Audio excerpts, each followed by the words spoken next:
So an army chaplain took advantage of what was supposed to be a suicide prevention class to hold a prayer meeting. And not just any prayer meeting, but a Christian prayer meeting. Most of the people in the room were new recruits who didn't know that this wasn't supposed to happen. Fortunately, there was someone there who did know, and she happened to be an atheist. And so she's filed a complaint about this. And she knew that everyone in the room wasn't going to be comfortable with this because some of her students were in the room, including a Buddhist student. There were a couple of Jewish soldiers. And so far, 38 service members at the base, including 11 who are in the room, are willing to sign a federal complaint against this mess. And 24 of them are Christians, Protestants and Catholics. 2 are Jews and 12 agnostics or atheists. But what bothers me about this more than anything is that here's the Army response by Major Justin Platt. It says, the Army provided candles as a symbol of unity among all the soldiers of the command, and metaphorically to indicate coming out of darkness when one feels helpless or hopeless. The battalion chaplain spoke to the companies gathered in the theater, and he encouraged young soldiers to lean on a higher power in their journey through life. The chaplain's prayer had no reference to any specific deity, and ended with the words, through your holy name. This is the same ending offered during each training course graduation ceremony or other military-sponsored event.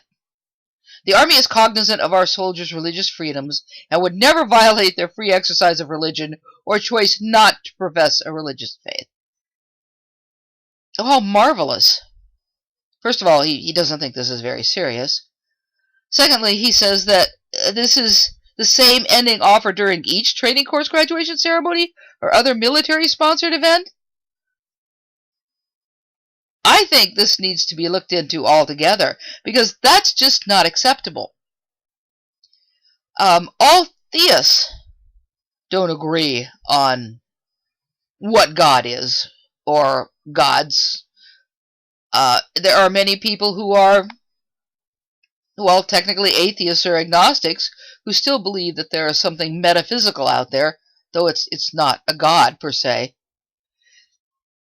And this completely violates their civil rights. I'll leave you a link to the story in the Huffington Post. But I can't help but wonder how these people would feel if maybe, they were allowed to hold prayer meetings for other faiths. I mean, there are a lot of selections. I mean, what if, looky here. I mean, what if the Marines wanted to worship Thor and Odin? I mean, they'd be perfect for the Marines, don't you think? And then the Coast Guard. Oh my goodness, the Coast Guard would really have to worship Poseidon. I mean, that just fits so perfectly. And the Air Force Academy? Well, maybe there are some Wiccans amongst them. Don't you think we should have an occasional Wiccan prayer? Or how about Annapolis? You gotta be some Hindus there. Why couldn't we have a Hindu prayer? Or West Point? You can't tell me there isn't a single Muslim at West Point. But Army chaplains have a code of ethics, and I've looked it up. And it says right here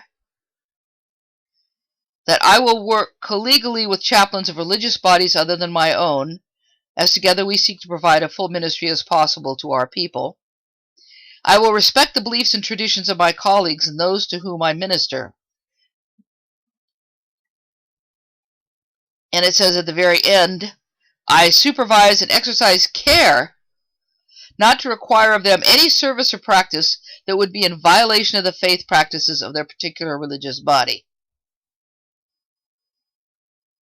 I think there's something missing here about people who don't have religious beliefs.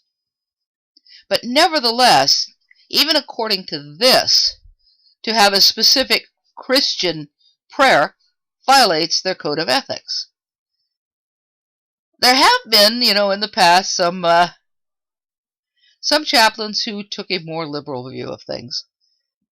Unfortunately, there seems that there are some today who don't. Anyway, thanks for listening. Bye.